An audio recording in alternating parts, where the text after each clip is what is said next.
नमस्कार प्रेक्षकांनो, चॅनलवर जर नवीन असाल तर चॅनलला आजच सबस्क्राईब करा. कारण तुम्हाला या चॅनलवर रोज नवनवीन मालिकांचे रिव्ह्यूज पाहायला भेटतील.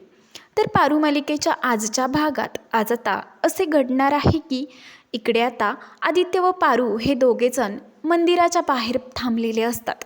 आता आदित्यकडे पुरेसे पैसेही नसतात ज्यातून तो पारूसाठी एक सुरक्षित ठिकाण शोधेल किंवा तो पारूसाठी थोडंसं अन्नही विकत घेईल. एवढेही आता आदित्यकडे पैसे नसतात. तर आदित्य व पारू हे दोघेजण मंदिराच्या बाहेर थांबलेले असतात. तेवढ्यातच तिथे एक जोगतीन येते आणि ती आता आदित्य आणि पारूकडे एकसारखी पाहत असते. ती आता आदित्य आणि पारूच्या जवळ येते. तर दुसरीकडे मालिकेत आता असे घडणार आहे की अहिल्या ही आता सावित्रीवरती ओरडते. सावित्रीला बोलते की सावित्री, जा पटकन त्या मूर्ख मुलाची खोली रिकामी कर. त्यामध्ये जेवढे काही फोटोज आहेत, जेवढ्या काही त्याच्या गोष्टी आहेत, त्या सगळ्या मला आता जाळून टाकायच्या आहेत. त्या सगळ्या एकत्र कर आणि आपल्या बाहेर नेऊन ठेव. मला त्या माझ्या डोळ्यासमोरही नको आहेत.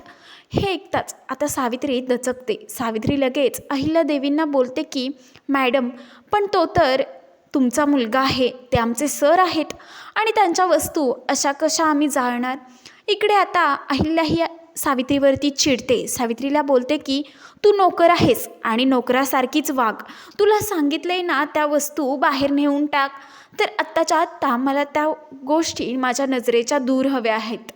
असं बोलतात सावित्री रडतच आता आदित्यच्या खोलीमधील सगळ्या गोष्टी हटवण्यासाठी खोलीमध्ये गेलेली असते. सावित्री आता तिच्या मनावरती दगड ठेवून त्या सर्व गोष्टी हटवण्याचा पुरेपूर प्रयत्न करू लागते. मात्र पाठीमागून आता इकडे प्रीतम हा आलेला असतो. प्रीतमला सावित्री आता आदित्यच्या खोलीमध्ये जाताना दिसलेली असते. तो सावित्रीला आवाजही देतो, सावित्री आत्या, सावित्री आत्या. मात्र सावित्री इकडे रडतच समोर चाललेली असते. सावित्रीला काहीच सुचत नसतं. त्यामुळे आता प्रीतम हा लगेच आदित्यच्या खोलीमध्ये येतो. तर इकडे सावित्री ही आता आदित्यचा फोटो डस्टबिनमध्ये टाकत असते. सगळ्या गोष्टी आता तिने एका डस्टबिनमध्ये गोळा केलेल्या असतात. आता प्रीतम आतमध्ये येतो व ओरडतो, सावित्री आत्या, अगं तू हे काय करतेस? दादाचा फोटो तू असा कचरा कुंडीत का टाकून देतेस? त्यावरती सावित्रीचं आता रडलेलं तोंड पाहून प्रीतम लगेच बोलतो की सावित्री आत्या, काय झालंय, मला नीट सांगशील का? त्यावर सावित्री सांगू लागते की प्रीतम बाबा, अहिल्या मॅडमनी आदित्य बाबांच्या सगळ्या गोष्टी घरातून काढून टाकायला सांगितल्या आहेत. त्यांच्या जेवढ्या काही आठवणी आहेत त्या सगळ्या आता इकडे अहिल्या मॅडम जाऊन टाकणार आहेत. त्यांनी मला तशी सक्त वॉर्निंगही दिली आहे. त्यामुळे मी हे सर्व काढून बाहेर नेत आहे. इकडे प्रीतम बोलतो की हद्द झाली. आई अशी कशी दादाच्या सगळ्या गोष्टी पुसून टाकायला निघाली? त्याच्या या आपल्यासोबतच्या किती आठवणी आहेत आणि तो तर या घरचा मुलगा आहे. त्याच्या सगळ्या गोष्टी जिथल्या तिथे राहिल्या पाहिजेत. मला एकही गोष्ट त्याची इथून गेली तर मी स्वस्थ बसणार नाही, असं आता बोलून प्रीतम रागानेच घराबाहेर निघतो. तर दुसरीकडे आपल्याला पारू व आदित्यचा सीन दाखवण्यात आला आहे. तर इकडे ती जोगतीन आदित्य आणि पारूला बोलत असते की हे बघा, काळजी करू नका. ती आता पारूकडे बघते आणि बोलते की हे बघ, तू जर आत्ता या परिस्थितीमध्ये तुम्ही दोघांनी जर वेगळं राहायचं ठरवलं तर तुमच्या देवीलाही आवडणार नाही आणि माझ्या देवीलाही ते आवडणार नाही आणि तुझ्या देवी आईंनाही ते आवडणार नाही. त्यामुळे तू आत्ता तुझ्या नवऱ्याची साथ अजिबात सोडू नको. तुमची ही परिस्थिती नक्कीच बदलेल. देवी तुमची परीक्षा पाहतीये. त्या परीक्षेला तुम्ही अगदी उत्तमपणे सामोरे जाल. आणि हे बघ मुली, आता तुझ्या हातामध्ये सर्व काही आहे. तूच या विस्कटलेल्या संसाराची घडी बसवू शकतेस, असं आता ती जोगतीन पारूला सांगत असते.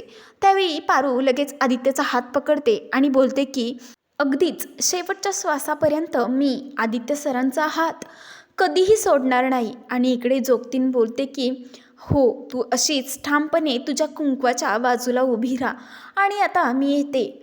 असं बोलताच ती तिथून निघून जाते. दुसरीकडे आता प्रीतम हा बाहेर आलेला असतो. पाहतो तर काय, चक्क अहिल्यादेवींनी आता घरामध्ये आदित्यच्या जेवढ्या काही वस्तू होत्या त्या सगळ्या आता बाहेर आणलेल्या असतात. एक गोल केलेला असतो आणि त्या गोलामध्ये त्या सगळ्या टाकलेल्या असतात. त्यानंतर आता त्याच्यावरती पेट्रोल ओतलं जातं आणि आता अहिल्यादेवी काडी लावतात. प्रीतम आता ओरडतो आणि बोलतो की आई तो नक्की तुझाच मुलगा होता ना गं. मुलं चुकतात, त्यांना आपणच समजून घ्यायचं असतं असं तुला वाटलं नाही का गं?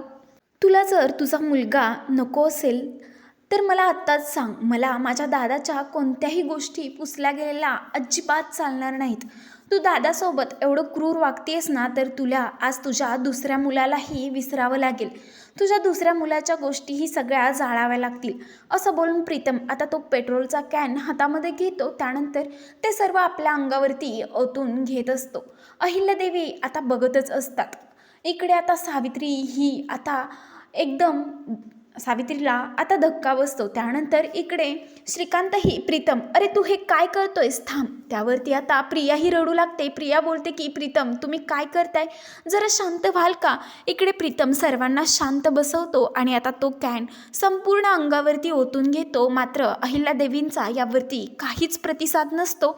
आता येणाऱ्या भागातच आपल्याला पाहायला मिळेल की प्रीतम नक्कीच त्याच्या भावासाठी आपल्या अंगावरती पेट्रोल ओतून स्वतःला जाळून टाकेल काय, हे पाहणं अत्यंत रंजक ठरणार आहे. असेच नवनवीन मालिकातील ट्विस्ट पाहण्यासाठी चॅनेलला जरूर सबस्क्राईब करा.